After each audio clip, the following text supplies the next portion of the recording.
ये दोस्तों हम आज पढ़ते हैं बातचीत लेखक परिचय उसका पढ़ते हैं। इसके लेखक है बालकृष्ण भट्ट। बालकृष्ण भट्ट का जन्म 23 जून 1844 ईस्वी में हुआ था। उसका निधन 20 जुलाई 1914 ईस्वी में हुआ था।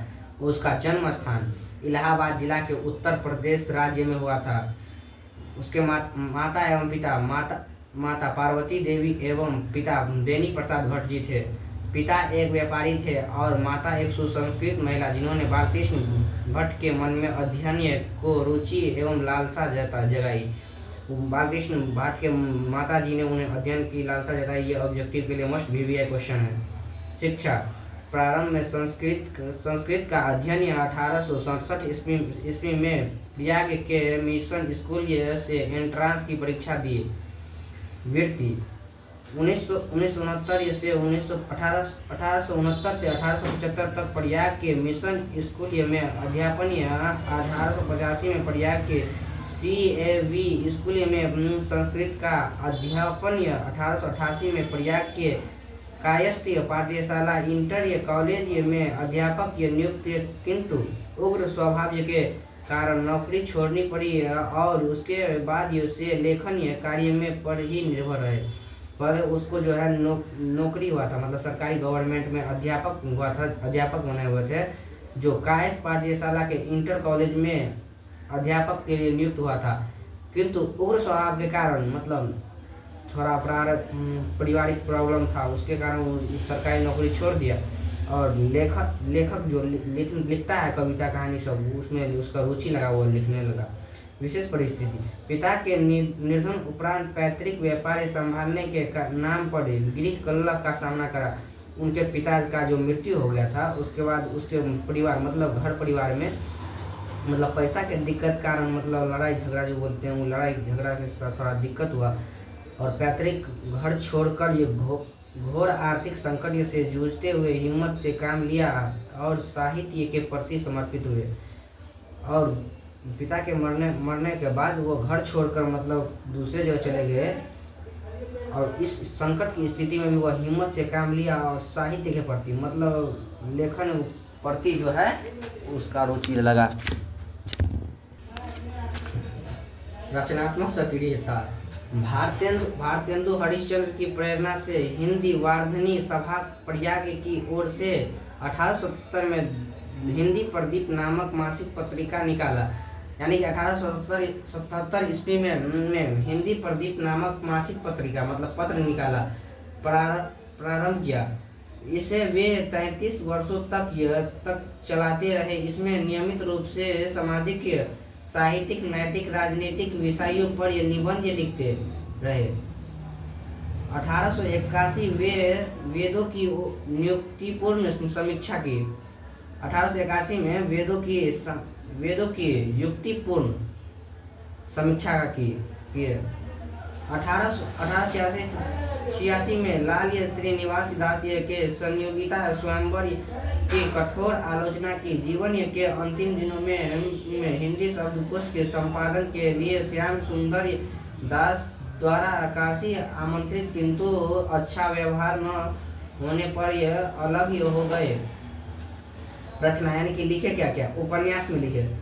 रहस्य कथा नूतन ब्रह्मचारी जो है, ये मतलब ऑब्जेक्टिव में मोस्ट इम्पोर्टेंट है, इसे याद कर लीजिएगा। सो अजान एक सुजान, गुप्त वैर, रसातल यात्रा, उचित दक्षिणा, हमारी घड़ी, सद्भाव का अभाव। नाटक में लिखे पद्मावती, किराता जूर्न्य, वेणी संहार, शिशुपाल वध, नल दमती या दमयंती स्वयंवर, शिक्षादान, चंद्रसेन, सीता वनवास, तप्ती पंचम, मेघनाद वध, कट्टरसूम की एक नकल, विडिनल्ला, इंग्लैंडेश्वरी और भारतीय जननी, भारतवर्ष और ये कली, दो दूरदेशी, एक रोगी और एक वैध, रेल का विकट खेल, बाल विवाह आदि लिखे।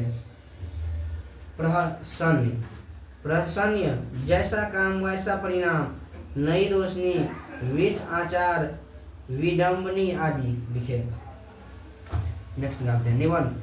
निबंध में 1000 के आसपास निबंध जिसमें 100 से ऊपर ये बहुत महत्वपूर्ण भट्ट निबंधमाला के नाम से 2